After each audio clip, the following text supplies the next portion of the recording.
شروع اللہ کے نام سے جو بڑا مہربان نہایت رحم والا ہے۔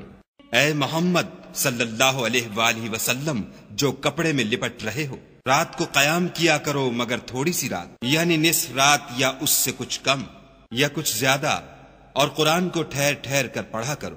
ہم ان قریب تم پر ایک بھاری فرمان نازل کریں گے۔ کچھ شک نہیں کہ رات کا اٹھنا نفس بہیمی کو سخت پامال کرتا ہے، اور اس وقت ذکر بھی خوب درست ہوتا ہے۔ دن کے وقت تو تمہیں اور بہت سے شغل ہوتے ہیں، تو اپنے پروردگار کے نام کا ذکر کرو اور ہر طرف سے بے تعلق ہو کر اسی کی طرف متوجہ ہو جاؤ۔ وہی مشرق اور مغرب کا مالک ہے، اور اس کے سوا کوئی معبود نہیں، تو اسی کو اپنا کارساز بناؤ۔ اور جو دل آزار باتیں یہ لوگ کہتے ہیں ان کو سہتے رہو، اور اچھے طریق سے ان سے کنارہ کش رہو، اور مجھے ان جھٹلانے والوں سے جو دولت مند ہیں سمجھ لینے دو، اور ان کو تھوڑی سی مہلت دے دو۔ کچھ شک نہیں کہ ہمارے پاس بیڑیاں ہیں اور بھڑکتی آگ ہے، اور گلوگیر کھانا ہے اور درد دینے والا عذاب ہے۔ جس دن زمین اور پہاڑ کانپنے لگیں اور پہاڑ ایسے بھربھرے گویا ریت کے ٹیلے ہو جائیں۔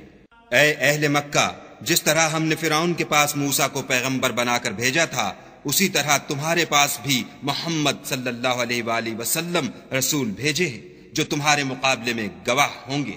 سو فرعون نے ہمارے پیغمبر کا کہا نہ مانا، تو ہم نے اس کو بڑے وبال میں پکڑ لیا۔ اگر تم بھی ان پیغمبر کو نہ مانو گے تو اس دن سے کیوں کر بچو گے جو بچوں کو بوڑھا کر دے گا، اور جس سے آسمان پھٹ جائے گا یہ اس کا وعدہ پورا ہو کر رہے گا۔ یہ قرآن تو نصیحت ہے، سو جو چاہے اپنے پروردگار تک پہنچنے کا راستہ اختیار کر لے۔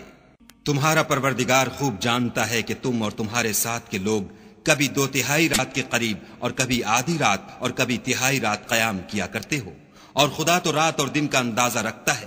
اس نے معلوم کیا کہ تم اس کو نبھا نہ سکو گے تو اس نے تم پر مہربانی کی، پس جتنا آسانی سے ہو سکے اتنا قرآن پڑھ لیا کرو۔ اس نے جانا کہ تم میں بعض بیمار بھی ہوتے ہیں، اور بعض خدا کے فضل یعنی معاش کی تلاش میں ملک میں سفر کرتے ہیں، اور بعض خدا کی راہ میں لڑتے ہیں، تو جتنا آسانی سے ہو سکے اتنا پڑھ لیا کرو، اور نماز پڑھتے رہو اور زکوٰۃ ادا کرتے رہو، اور خدا کو نیک اور خلوص نیت سے قرض دیتے رہو، اور جو عمل نیک تم اپنے لیے آگے بھیجو گے اس کو خدا کے ہاں بہتر اور صلے میں بزرگ تر پاؤ گے، اور خدا سے بخشش مانگتے رہو، بے شک خدا بخشنے والا مہربان ہے۔